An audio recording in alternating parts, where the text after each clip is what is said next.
Hello friends, मैं engineer Dinesh Tripathi. दोस्तों, मैंने सरकारी नौकरियां कोई 35 साल की और 3 साल प्राइवेट सेक्टर में भी रहा, और अभी मैं कोई 11 साल से आया मैंने एंटरप्रेन्योर। तो ख़ास तौर से जब मैं स्टेट गवर्नमेंट सर्विसेज में था तो उसमें क्या होता था कि हर 26 जनवरी को 8:30 बजे सारे अधिकारी एक जगह एकत्रित होकर के झंडारोहण करते थे। उसका सब लोग भाषण देते थे, और भाषण में कर्मचारी लोग भी बोलते थे, अधिकारी भी बोलते थे। और भाषण देने के बाद लड्डू वड्डू बांच के सब लोग घर चले जाते थे। तो चूंकि मैं भी एक अधिकारी था तो मुझे भी भाषण देना पड़ता था। अच्छा, बाय द वे, जो हमारे फ्रेंड्स जो कॉम्पिटिटिव एग्जाम वाले हमसे जुड़ते हैं आजकल, उनसे मैं एक छोटा सा सवाल पूछता हूँ कि दोस्तों, ये 15 अगस्त और 26 जनवरी दोनों सेलिब्रेट करने का जो झंडारोहण का टाइम अलग अलग क्यों रखा गया? 15 अगस्त जो है 8 बजे रखा गया है और 26 जनवरी 8:30 बजे। इसका रीज़न क्या है, आप बताएं। और मैं इसका आंसर अगले अपने वीडियो में आपको बता दूंगा। तो मुझे जब भाषण करना पड़ता था तो मेरा सिर्फ एक ही कंसर्न था। वो कंसर्न ये था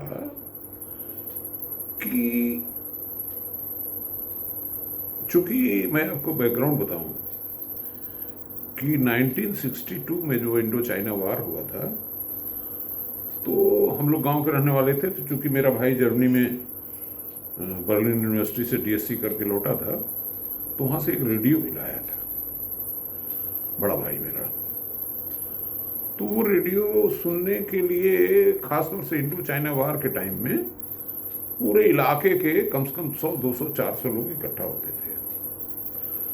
और अच्छा, इसके अलावा मैं दूसरा अपना बैकग्राउंड बताऊं कि आई वॉज बॉर्न इन 1951।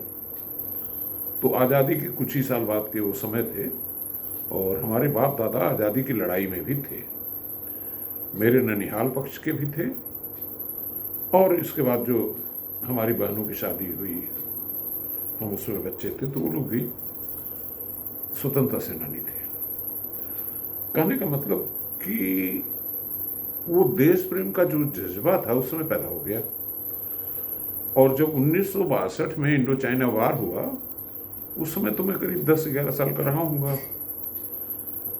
तो जो रेडियो पे खबरें आती थी उसको हम लोग देखते थे। तो रेडियो यही बताता था कि हमने चाइना का मुकाबला कर रहे हैं। और लेकिन जब उस समय बीबीसी रेडियो जब सुनते थे तो वो सच्चाई बता देता था, या सच्चाई से भी हमारे उलट ही बताता था। जो हम चाहते थे सुनना वो नहीं बताता था। तो जब मैं बड़ा हुआ तो मुझे ऐसा लगा कि 1962 में 62,000 स्क्वायर किलोमीटर जमीन हमारी चाइना ने हड़प लिया।